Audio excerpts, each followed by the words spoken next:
আমরা প্রথমেই বলেছি যে এটা তাড়াহুড়া করে যেন প্রক্রিয়ায় যাতে কোনোভাবে এটা তৈরি না হয়। এখানে সরকারের দিক থেকে এই উদ্যোগটা নেওয়া দরকার একটা ঘোষণাপত্র তৈরির জন্য। আপনারা সকলেই জানেন এই জুলাই গণ অভ্যুত্থানের উপর দাঁড়িয়ে থাকা অন্তর্বর্তী সরকারের মাননীয় প্রধান উপদেষ্টা ডক্টর মোহাম্মদ ইউনূসের আমন্ত্রণে আজকে রাজনৈতিক দল সহ বিভিন্ন অংশীজনদের মধ্যে একটা বৈঠক ডাকা হয়েছিল। সেই বৈঠকের উদ্দেশ্য ছিল জুলাই গণ অভ্যুত্থানের একটি ঘোষণাপত্র তৈরি করা কিভাবে যাবে। আমরা এইখানে অংশ নিয়েছি।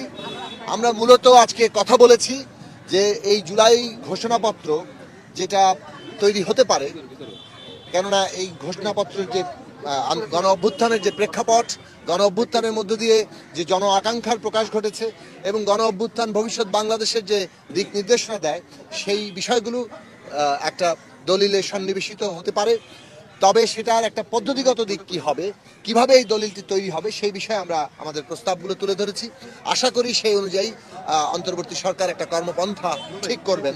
আমরা প্রথমেই বলেছি যে এটা তাড়াহুড়া করে যেন প্রক্রিয়ায় যাতে কোনোভাবে এটা তৈরি না হয়। এখানে সরকারের দিক থেকে এই উদ্যোগটা নেওয়া দরকার একটা ঘোষণাপত্র তৈরির জন্য। এবং এইটা আসলে কি হবে, এটা প্রোক্লামেশন, ডেক্লারেশন, কিংবা এর আইনি দিক কি, কিংবা এর আইনি রাজনৈতিক দিকগুলো কি, আইন, এই প্রশ্নগুলো সকলের ঐক্যমত্যের জায়গা থেকে তৈরি হতে হবে। এবং আমরা পদ্ধতিগতভাবে বলেছি যে এখানে একটি সরকারের পক্ষ থেকে ড্রাফট কমিটি করা দরকার। সেই ড্রাফট কমিটি এই ড্রাফটিং এর দায়িত্বের জায়গায় থাকবেন এবং রাজনৈতিক দল সহ সকল শ্রেণী পেশার অংশীজনদেরকে, শিক্ষার্থীরা তো থাকবেই, তাদের সকলের মতামতকে যুক্ত করে এটা প্রয়োজনীয় সময় নিয়ে এই যে দলিলটি এটা তৈরি করতে হবে। কারণ এটা একটা ঐতিহাসিক দলিল, এটা ভবিষ্যতে হয়তো আমাদের একটা পলিটিক্যাল রেফারেন্স কিংবা রাজনৈতিক একটা সূত্র হিসেবে সবসময় আমাদের ভবিষ্যতে কাজে লাগবে। কাজেই সেইভাবে এটা যাতে তৈরি হয়, সকলের অংশগ্রহণ থাকে, সকলের মতামতের গুরুত্ব হয়, সবাই মিলে একটা জাতীয় ঐক্যমত্যের, অর্থাৎ আমাদের ফ্যাসিবাদ বিরোধী আন্দোলনের ভেতর দিয়ে যে ঐক্যমত্য তৈরি হয়েছিল 5ই আগস্টে, সেই ঐক্যমত্যের প্রকাশ হিসেবে এটা সামনে আসে।